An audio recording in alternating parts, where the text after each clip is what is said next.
Olá, eu sou o professor Wallace Alves. Nesta aula, falaremos sobre a parte 2 do conteúdo intitulado Introdução à Patologia das Construções. Falaremos dos requisitos e das responsabilidades de todos os envolvidos na edificação perante a norma. Vamos iniciar com os requisitos. A norma estabelece 3 requisitos básicos, sendo eles a segurança, a sustentabilidade e a habitabilidade. Cada um desses requisitos são prescritos na norma e devem ser atendidos conforme a situação a qual a edificação está sendo projetada. O primeiro requisito trabalha o fator de segurança, que é dividido em segurança estrutural, segurança contra o fogo e segurança no uso e na operação da edificação. Cada um desses quesitos, eles são prescritos e devem ser atendidos conforme especificações presentes na norma. O próximo quesito trabalha a sustentabilidade, em relação à durabilidade, às manutenções e ao impacto ambiental gerado por essa edificação.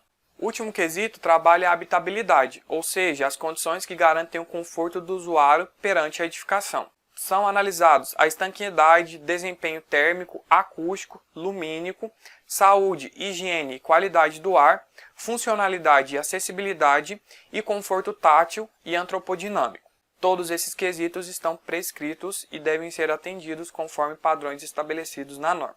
Agora, vamos falar sobre as responsabilidades de todas as partes envolvidas em uma edificação. Iniciando pelas responsabilidades do incorporador.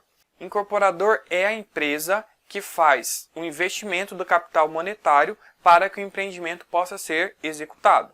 Entre as suas responsabilidades estão adquirir o terreno para a execução da edificação, avaliar as condições deste terreno, identificar os possíveis riscos, definir os níveis de desempenho mínimo, médio e superior em conjunto com os engenheiros projetistas ou a equipe de projetos e providenciar todos os estudos necessários para que os projetos sejam dimensionados conforme as normas vigentes.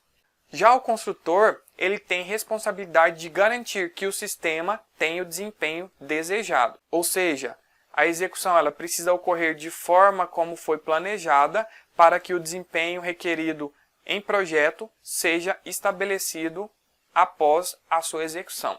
Também ele deverá elaborar os manuais de uso, operação e manutenção em atendimento às normas brasileiras 14037 e 5674. Sugiro que pesquisem estas normas, façam uma leitura minuciosa, porque abordaremos mais sobre elas nas próximas aulas. O projetista ele tem a função de desenvolver o projeto e especificar os produtos conforme a norma de desempenho estabelece. Ele vai dimensionar todos os sistemas de acordo com aquela tabela de tempo de vida útil de projeto.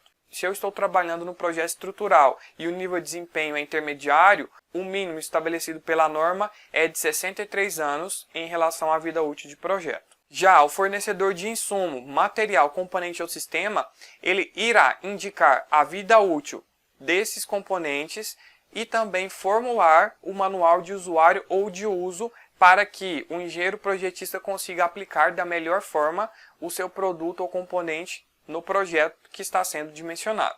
Caso o fabricante não forneça este memorial, o projetista poderá entrar em contato com o fabricante e solicitar que esse material seja elaborado. Para elaborar o novo material, a norma estabelece uma série de testes pelos quais esse material componente deverá passar para atender os requisitos mínimos e assim conseguir ser aplicado dentro de um projeto. Para exemplificar, vamos pegar um tijolo que está sendo desenvolvido com a tecnologia nova.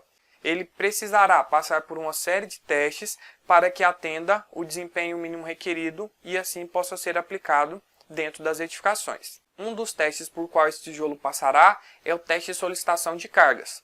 Nesse teste, serão fixadas prateleiras em uma alvenaria confeccionada com esses tijolos e serão adicionadas cargas de forma progressiva. Posteriormente, serão analisados os pontos de fixação e de parafusamento dessa prateleira, para verificar a presença de manifestações patológicas. O teste de impacto de corpo mole é realizado com auxílio de um saco preenchido com areia, com dimensões e peso estabelecidos pela norma, e esse saco ele entrará em impacto contra a alvenaria feita com os tijolos em análise. Após isso, verifica-se a presença de manifestações patológicas. O teste de impacto de corpo duro é similar ao teste de impacto de corpo mole, só que no teste de impacto de corpo duro é utilizada uma esfera metálica rígida que entra em contato com a alvenaria fabricada com os tijolos em análise, e após isso verifica-se o surgimento de manifestações patológicas. Também é analisada as ações transmitidas pelas portas durante os processos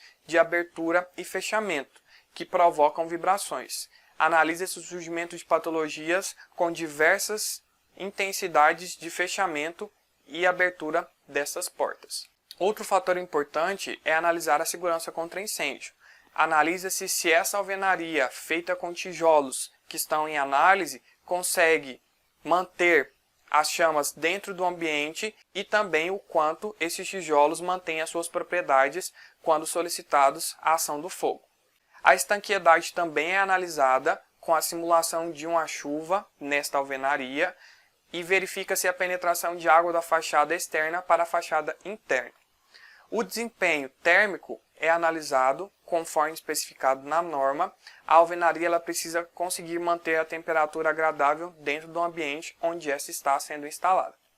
No desempenho acústico, analisa-se a passagem de som através dos tijolos. Portanto, sempre que um novo material componente ele é desenvolvido, há necessidade de se passar por vários testes para garantir o mínimo de conforto e segurança aos seus usuários. E para finalizar, as responsabilidades dos usuários perante a norma de desempenho. Estes são os últimos que irão usufruir da edificação. Portanto, eles têm a responsabilidade de usar de forma adequada, conforme descrito nos manuais de uso, e realizar todas as manutenções conforme prescritas nos planos de manutenção. Relata-se que, para prolongar a vida útil do imóvel, o uso e as manutenções devem ser realizadas conforme especificadas em memoriais e manuais. Temos duas imagens que elucidam a importância do uso correto e das manutenções realizadas de forma adequada. Na primeira imagem, é possível verificar uma edificação com desplacamento das argamassas de alvenaria, também a presença de manchas na pintura, a degradação dos elementos de fachada e também a presença de mofo e bolor na cobertura, precisamente no telhamento. Na segunda imagem, nota-se a presença de mofo e bolor nesta alvenaria, seja pelo uso de forma inadequada ou pela falta de manutenção preventiva e corretiva neste sistema. Em relação à introdução à patologia das construções, era isso. Vejo vocês nas próximas aulas. Até lá!